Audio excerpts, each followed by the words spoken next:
À l'instar des groupes hospitaliers, il est très important dans une structure que les médecins qui sont le cœur du métier aient leur mot à dire dans les process à la fois d'accueil du patient, de gestion des dossiers et évidemment de ce qui se passe dans la structure administrative.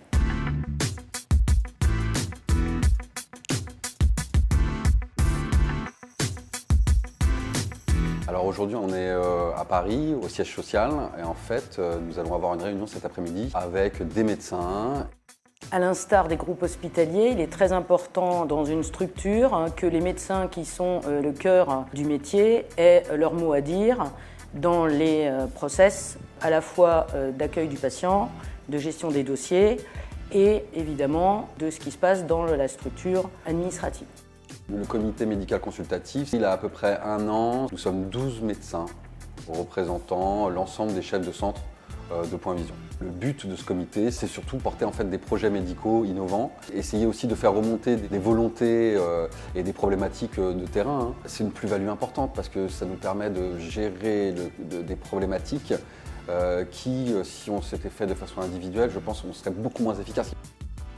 On va parler à la fois de recherche au sein du groupe, on va parler à la fois des nouveaux outils informatiques de demain qui vont nous permettre de prendre en charge les consultations de nos patients dans les CELAS. On va parler de chirurgie réfractive, de bien-être au travail de nos employés. On a tous des missions qu'on porte. C'est pour ça qu'on fait des points réguliers pour voir l'état d'avancement des projets. Il y a des réunions à distance tous les mois et une réunion présentielle tous les trimestres. On sentait qu'il fallait faire quelque chose pour avoir un petit peu plus de relations entre nous tous. S'il n'y a pas un interlocuteur privilégié au centre de tout le monde, ça ne va pas. Donc le comité médical, il est fait pour ça en fait, pour faire la relation entre les médecins, les administrateurs et reporter ça après sur tout le monde. On est tous confrontés à des problématiques dans nos centres respectifs. Après, on se rend compte que ça peut être individuel ou dans différents centres. Et en fait, après, on le fait remonter pour essayer d'avoir aussi une démarche un peu uniforme. C'est vrai que, par exemple, on essaie de développer ce qu'on appelle des gold standards, des bonnes mesures, des bonnes pratiques au sein de surspécialités comme la pédiatrie. Le but, c'est d'avoir une ligne directrice commune. On essaie tous de se tirer vers le haut. La force d'être ensemble, c'est de trouver des voies d'innovation. Notre métier fait que tous les jours nous apprenons et donc avoir un comité qui permet de vérifier les règles, les nouvelles techniques, avoir en permanence un intermédiaire entre tous les cabinets puisque nous sommes actuellement plus d'une 50aine, c'est pour que chacun dans le groupe puisse avoir quelqu'un à qui parler. Le travail de groupe, c'est important parce que ça permet d'être stimulé, de ne pas être enfermé dans une routine, d'évoluer tous les jours. C'est sympathique, c'est des rencontres humaines.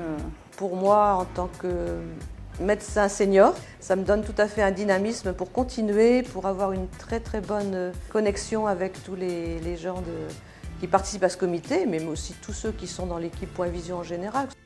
Le souhait de Point Vision et du comité médical est d'accompagner en fait le projet médical et de devenir en fait le leader en France de la prise en charge des patients en termes d'ophtalmologie, de porter des projets innovants. Un patient sur 30 aujourd'hui est opéré par un chirurgien du groupe Point Vision et donc l'ambition de demain, c'est d'essayer de développer la chirurgie de la cataracte et de devenir une référence également dans le domaine de la chirurgie réfractive.